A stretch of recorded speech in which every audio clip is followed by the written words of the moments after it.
Well, I'm really happy and proud to announce our guest today, which is Sophie Dubuisson-Quellier, in my best French. And Sophie is a research professor at SciencePo and CNRS. I think she might explain this to us in a second. And director of the Center for Sociology of Organizations in Paris. And joining us from Paris today, I think. So the session today is organized as such that Sophie will do a presentation. Then there will be time for questions on this presentation. And after that, I will do a really short additional reflection from the perspective of another paper by Elke Pirkmeijer, whom we invited to also join this session because of complementary work, but who couldn't make it. So I'm gonna do a humble attempt to draw out some interesting aspects from her paper and bring that into our discussion as well. And then we will hopefully have some really nice closing discussions, and that will be it for today. And Claire will of course close with an announcement for our next session. So yeah, without further ado, the floor is yours, Sophie. We look forward to your talk. Okay, thank you very much for your invitation. Can you see my screen? Does it work? Okay. Yeah, we can see the screen, but it's not as in presentation mode at the moment. Okay. But that's fine. But is it better that way? Yeah, perfect. Oh, now it's gone again. Okay, try again. Okay. Yeah, that's it. I'm going to present a paper that I published in August 22 in Consumption and Society, which is a really great new journal, and I'm advertising it very much.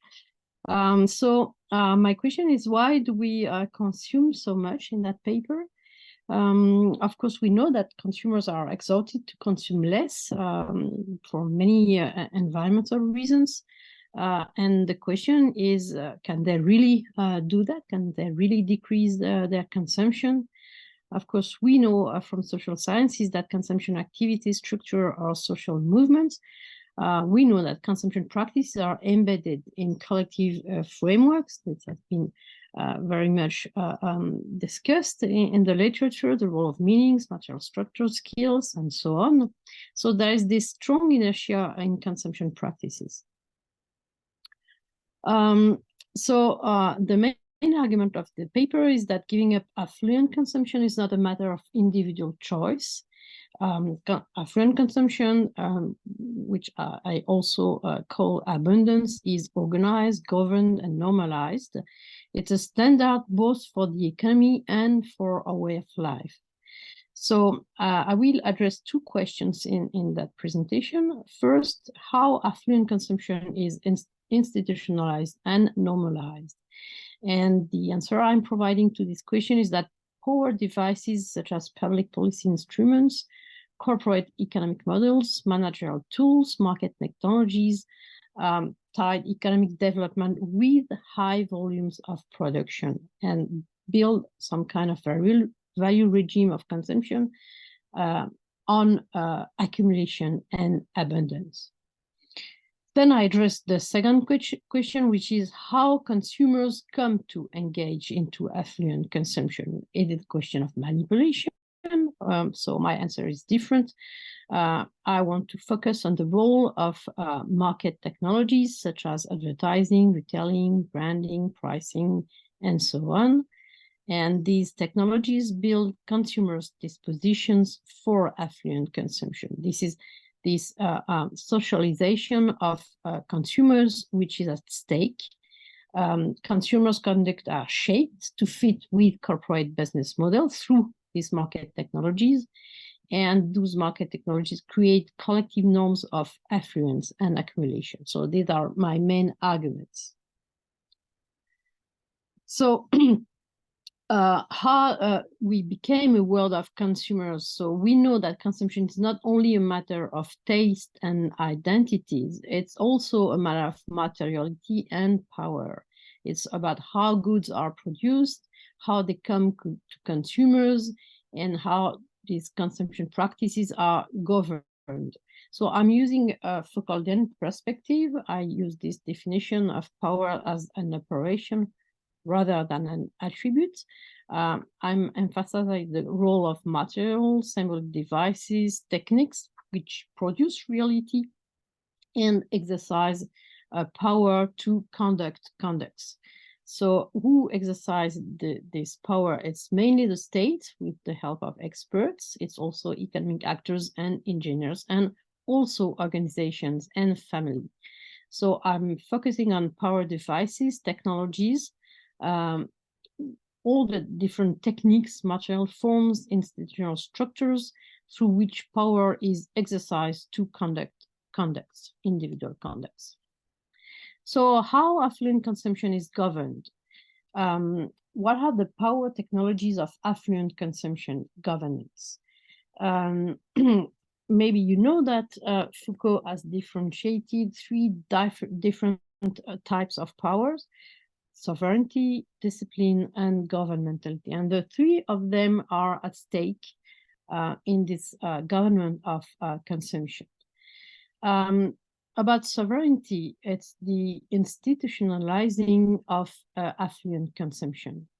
So mass production has been defined as a way to secure entrepreneurs' profits and national economy. So we have all those wealth indicators, such as GDP mainly, but also different types of indicators who designed this idea that we need a huge amount of consumption to have a very prosperous economy. The access to material abundance conditions, individual and collective well-being. We need home, we need equipment, we need car, we need vacations to be sure that we are participating into this abundant economy and also well-being economy. And consumption is always encouraged through public policies, for example, credit or home ownership policies, through national celebrations and public discourses, especially when we have to recover from troubles period. And this consumer sovereignty has also been set as the golden rule of the market. Consumers' choice is a kind of market democracy and a way of ruling and out coercive business regulation. Regulating consumers' choice rather than company is formally the thing to do for governments in the neoliberal economies. The second type of power is discipline. So there is this discipline of consumers towards affluent consumption practices and norms.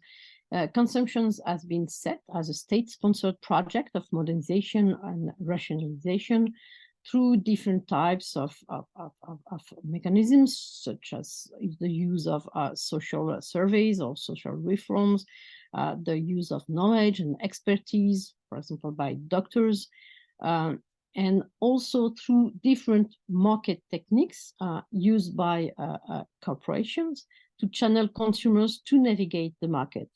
Well, I'm going very quickly, but behind all these are a lot of literature that maybe you know.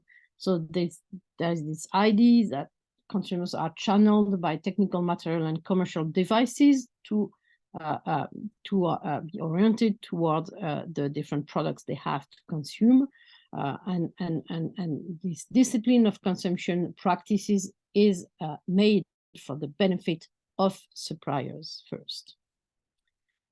And then the third type of power is governmentality. It's about normalizing and standardizing consumption practices. State-governed consumption conducts is a recent objective that has been developed by in our different economies. It's about encouraging conducts favorable to the common good and discourage costly ones. It's about using different instruments such as incentives, public campaigns, self-evaluation instruments, labels, nudges, using also for the private sector marketing techniques to also develop this governmentality, adjusting demand to supply by making consumers' choices align with supplier objectives. So there are a lot of different market devices that are used to make consumers' choices to converge to produce this mass consumption, which is very which is the fuel of our economy. So this is the large picture of how consumption is a part of, it's one of the engine of this broad economy. So, but then we can ask the question of how do consumers come to consume so much? So most of the literature has been speaking about alienation. Consumers would be fooled or manipulated, or on the reverse, has been emphasizing the freedom of consumers. Consumers build their own culture of consumption. I argue for a more distributed perspective by focusing on the role of these power devices and consumers' agency at the same time. So this government of affluent consumption goes through the use of market techniques to create consumers' disposition to make them positively evaluate affluent consumption. So it's also about normalization. It's also about going through a process which is benefit for the whole economy and each individual. So my theoretical framework is twofold. Is based both on valuation studies and economic sociology, and I'm an economic sociologist.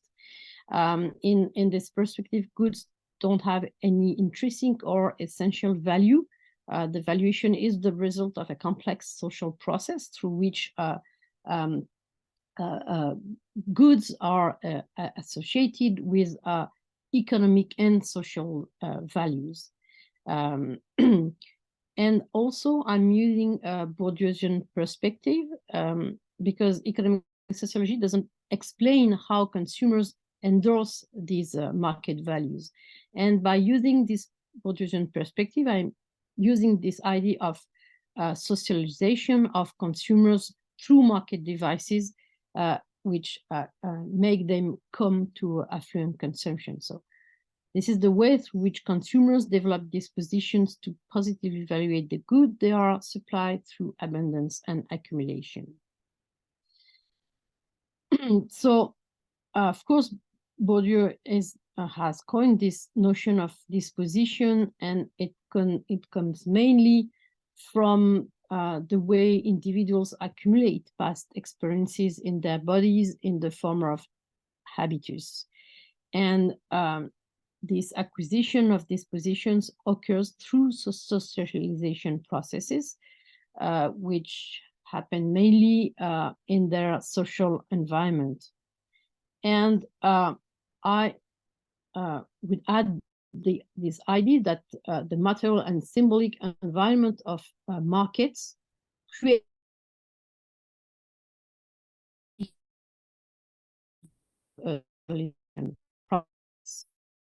so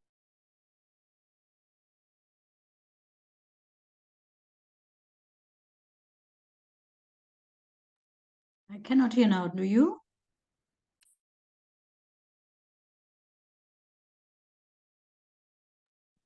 I also cannot hear. I also cannot hear. Yeah, something went wrong. I first thought it was my own internet connection, but it seems we have lost connection with Sophie. Her video is off. Maybe let's just give her 2 minutes. Yeah. Yeah. Everyone's happy to wait comfortably and patiently. These things sometimes fix themselves far more effectively than we can fix them. Here's Sophie. Here she Hello, is. Sophie. We lost you briefly, I think. Oh, you're now muted.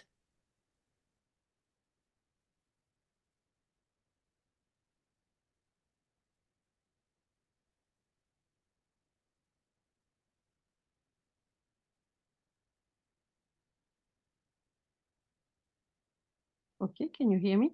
Yeah, yeah. Okay. I don't know why I was muted. It wasn't me. Sorry about that.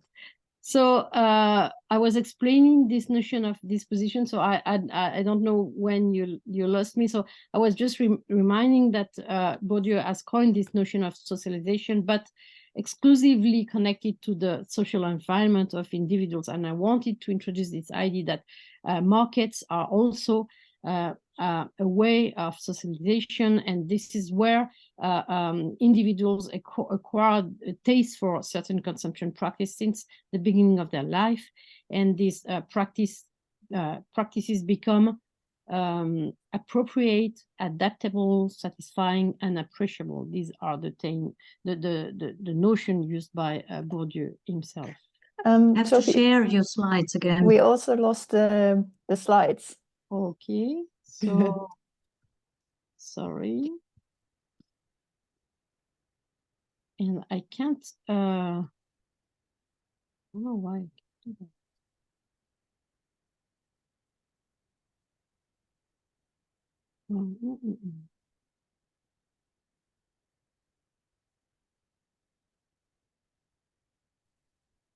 My screen is blocked.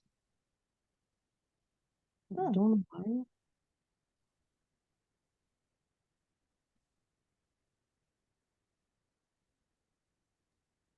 It's the end of the year. Our computers are fed up with us. Do you want to email your slides to one of us? There, it's coming back. I mean, yeah. Perfect. Okay. Sorry about that. So I will take 3 examples of how this socialization and this construction of consumers' disposition work. For example, there is a taste for novelty on markets, a taste for novelty that seems to be a kind of disposition of consumers, but I want to show that this is strongly connected to the objective developed by corporations. For example, in this situation in which corporations have to produce a lot for the reason I explained before in this kind of macroeconomic picture, the corporations have to produce a lot, so they have to sell a lot, so they have to make consumers buy again or renew the product they already have. So they use different market technologies such as design, fashion, dating products, seasonal products, ephemeral supply, limited series, renewal. We could speak also about obsolescence, planned obsolescence. And these different market techniques will create these states for change by confronting consumers to this renewing of products as something which is really valuable. Another example is a taste for large availability. So again, we have to start from the objective of corporations, which produce a lot and have to sell a lot. So they also have to make consumers buy anywhere and anytime. So they use different market technologies, such as chain stores, globalized brands, multi-channel selling, delivery services, to create these states for maximum availability and familiarity with a supply. So the more supply is available, the more value it has. Third example is the taste for variety.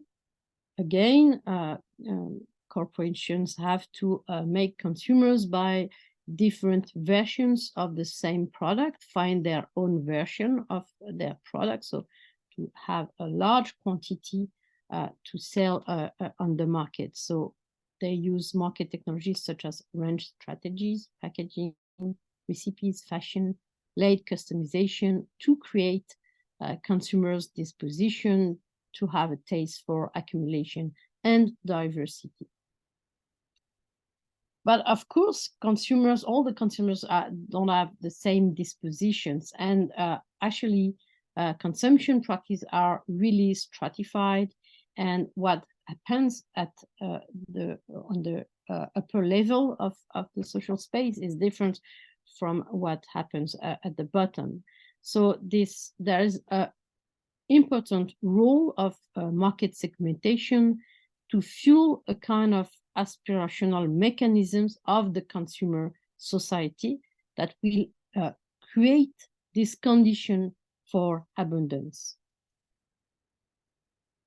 So I have identified 3 consumption regimes.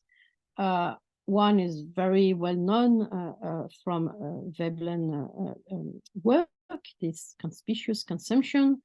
And the other one is mass consumption, and in the middle there is this enlightened consumption or political consumption. I will present all of them. So for the case of conspicuous consumption, so it's about having specific business models based on small series and custom-made products.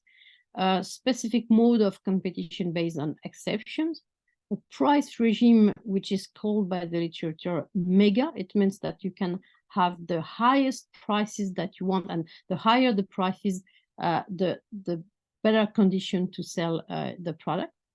The market technologies is a restricted access, and what is built for consumers is this taste for prestige. This taste for the kind of products and services I have are very different from the other one can have. So it would be this hotel, the use of your own plane, your own island, very expensive wines or restaurants. So this is a very specific type of consumption by economic elites, ultra rich, but this is fueling this aspiration.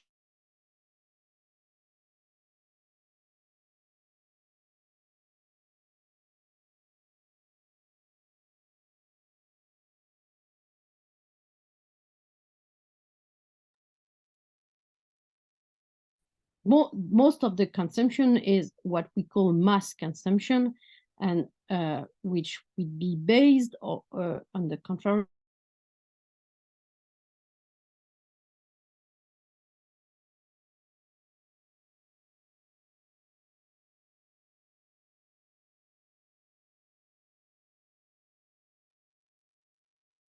Sophie, can you hear me? The opposite. This is the ID.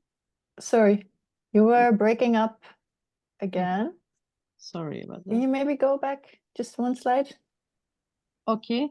Maybe you can turn off your video. Maybe it helps. Okay. I think, yeah, because the video is on a different device, so I don't know if that makes a big difference. We'll see for the internet connection. Okay. Okay. Can you hear me? Yeah. Okay. So I don't know where you lost me. So I was explaining this model of conspicuous consumption for the economic elite, ultra rich, which is also fueling the aspirational model, because it's the way a consumption can be driven towards what is expected to be the best life. So it's not available for everybody, but it's a kind of very aspirational mechanism. And then I was speaking about mass consumption, which is based on low-cost business models with low price, and price is the way of based on competition between companies.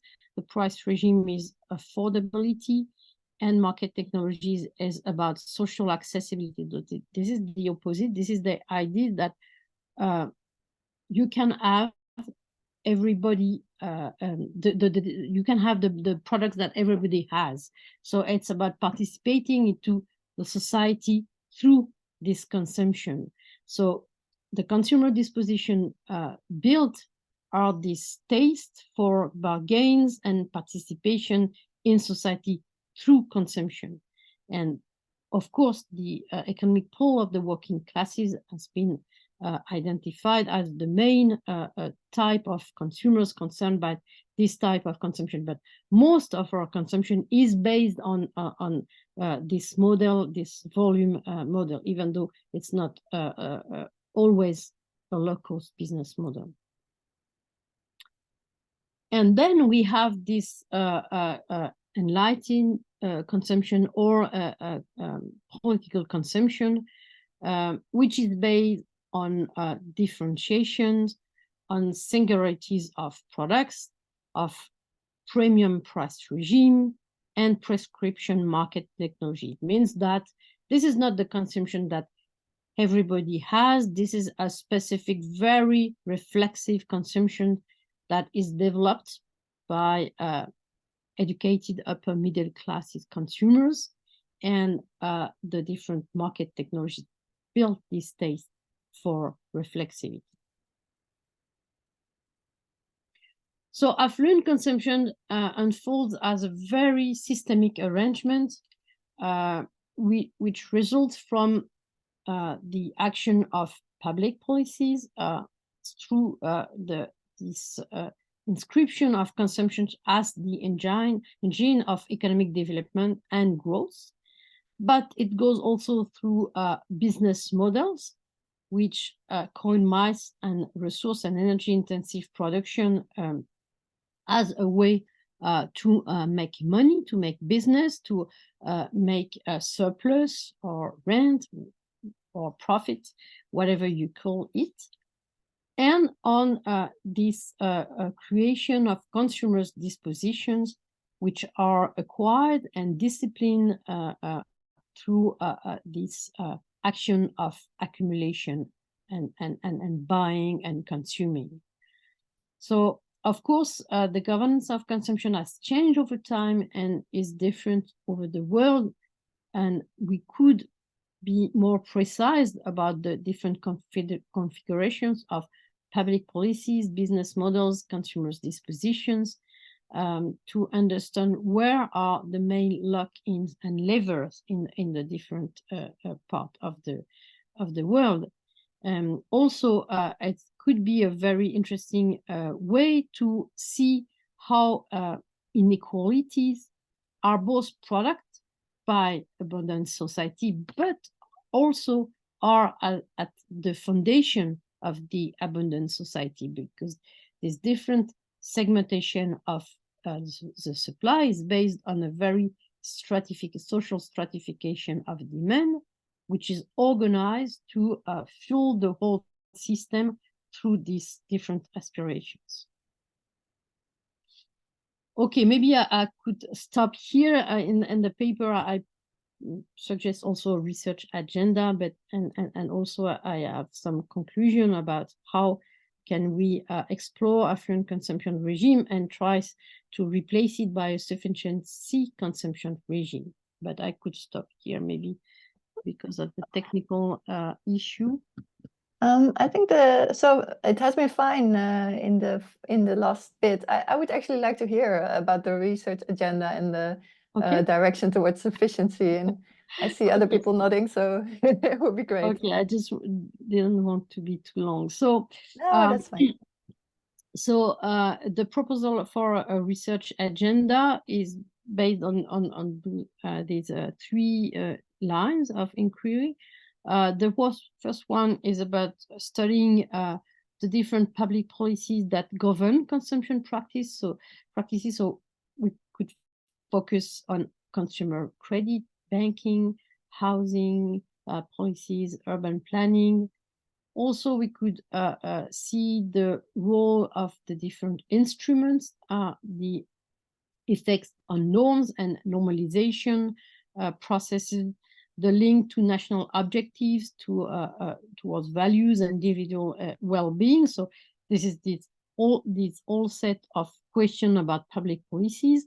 There is another line of inquiry about business models, how in business models we define what counts, what is worth, and how it is valued, how the notion of performance is defined and by whom. I've been emphasizing in my presentation that most of the economic models are based on volume. This is the mass production system that built this overconsumption system, because companies have to produce a lot to make profit, and then they have to sell a lot. And this is because they have to sell a lot that they have to create this disposition for consumers to buy a lot and to value this accumulation practices. So what alternative business models and management instruments could be built to modify this political economy of abundance? And then third line of inquiry, which processes of valuation are at stake? What is valuable, for whom, to whom? I've been emphasizing that for mass consumption is mostly about having the things that the other have. And for the richest, for example, it's more having the things that I can be the only one to have, in a way. So how inequalities originate from these processes of valuation, and how inequalities are produced and reproduced through this. Where are the controversies? How valuable life or acceptable level of well-being are defined, contested, negotiated? We know that there is this big debate about, we don't want to, for example, the US people don't want to negotiate their way of life. Because this is the most valuable way of life and the most acceptable way of life. So where are these questions debated? And how to create democratic and participative arenas to redefine what is valuable as consumption practices and modes of life.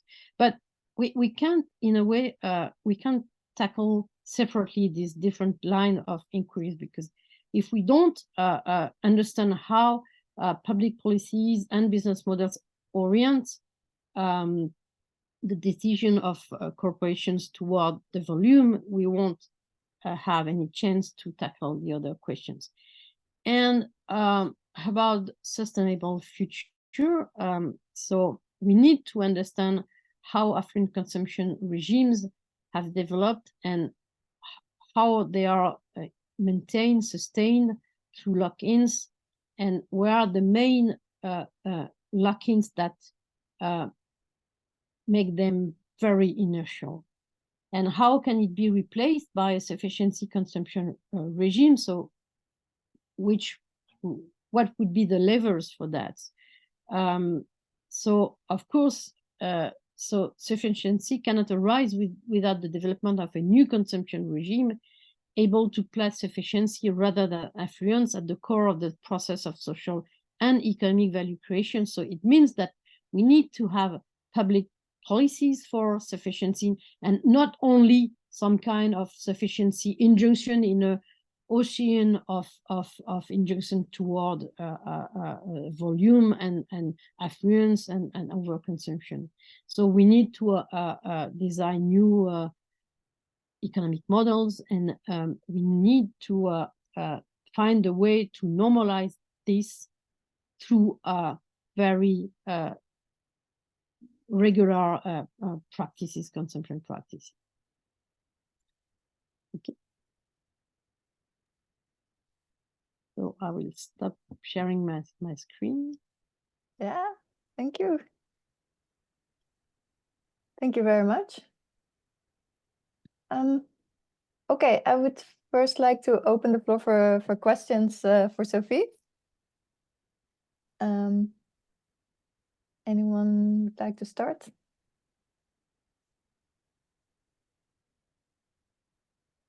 It's always difficult after such a great story.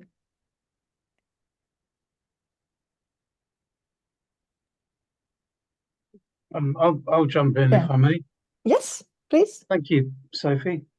Thank you. It's a very rich account. The question that I want to ask, it's a question that I'm endlessly asking myself, and I like to know what my colleagues think about it. Is, I mean, you sort of finished there by saying that a sufficiency consumption regime is something that places sufficiency rather than affluence at the core of social and economic value creation. And I just, there is always a question to me of quite how radically different the different regime would look. And I'm just interested to know your thoughts on that. I'll maybe just sort of throw in a couple of minor thoughts of along the way with that, in that corporations, corporate alliances, and so on have put great store on using the market technologies of mass consumption to inculcate a more sort of sustainable consumerism, and I think that equates very much to your enlightened consumption and to the consumption practices of the educated middle class. And I think in what we see in actually existing forms today, that very much tends to ultimately confirming affluent consumption, but within a framework where there are normative justifications for these more sustainable forms of consumption, alongside perhaps the sort of more traditional aesthetic justifications for our consumption. But I've also always been very taken by Kate Soper's account of alternative hedonism and a sort of positive sense, a kind of Marxist sensibility of looking for the imminent social relations, or the potentiality for social for more progressive or liberatory social relations in the present. And I feel that there is, to greater or lesser degree, a kind of struggle going on within what in your account is enlightened consumption, between a sort of ethic of alternative hedonism that perhaps tends towards sufficiency and just another iteration of affluent consumption that recuperates sustainability and turns sustainable consumption into just a contemporary form of distinction. So all of that comes back to me for me then to the question of how different is the different. How different do you imagine a genuine regime of sufficiency? Is this something that looks like sort of anarcho-communism, or is this something that looks like a very a sort of very sustainable form of B corporations and more public, more sustainable public procurement? I mean, we all know the spectrum. I'm just very interested to know your thoughts about where on that spectrum you would see a genuine regime of sufficiency. Thank you, Dan. It's a very difficult question and a very important question. I'm afraid I don't have the answer. That's okay. I wish I had. I wish I had it too, but I'm interested in your thoughts. But trying to see how I can put my 2 cents in this story. Okay, this is what happened with ethical consumption, and we thought at the beginning that would solve the problem by introducing some kind of ethical behavior of consumers, which would push corporations to behave ethically in the other side. So we know it didn't work, and in a way, as you mentioned, it was even worse and in some situations, because for companies it opened broadly many business opportunities to extend the market, to extend the range of the supply, to make more products and more profits. Also because these consumers was very well off and have many money. So okay, so we know it didn't work, and we know it fueled the whole stratification system I described in a way, because it also created some kind of other types of aspirations towards more ethical consumption for the lower classes. Also, it was also that way. But in a way, we have this these habits as sociologists to answer this question of sufficiency by looking at the consumption side. I would say this would be maybe more interesting to see it on the supply side or the production side, because we know that the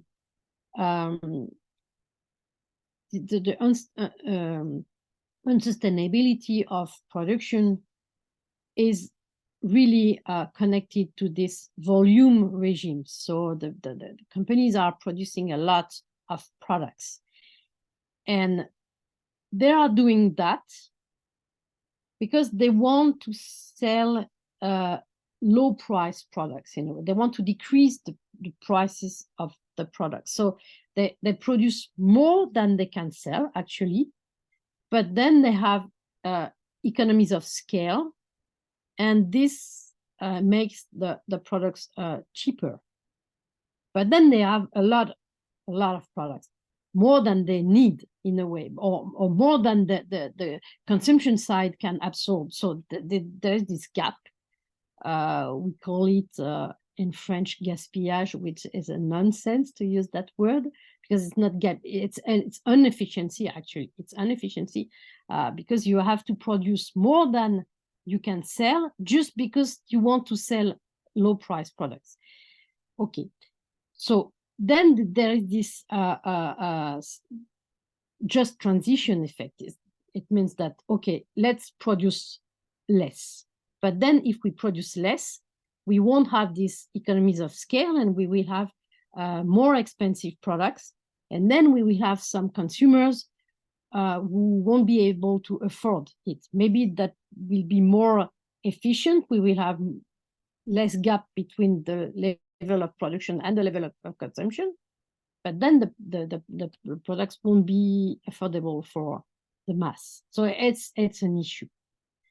But actually, if we consider that in the cost of the products today, there are things that cost a lot, and there are things that don't cost a lot. For example, using the nature or destroying the nature or the environment, no cost.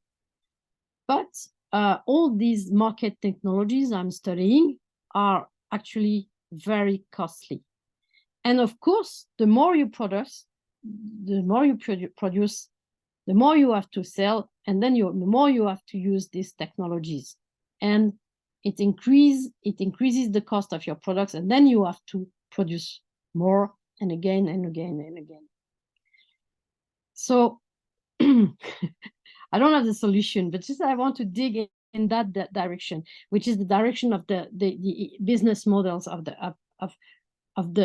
economic world today. So, and we need probably to reinvent a situation in which we produce less, which means that we will use less natural resources, fossil energy, and so on.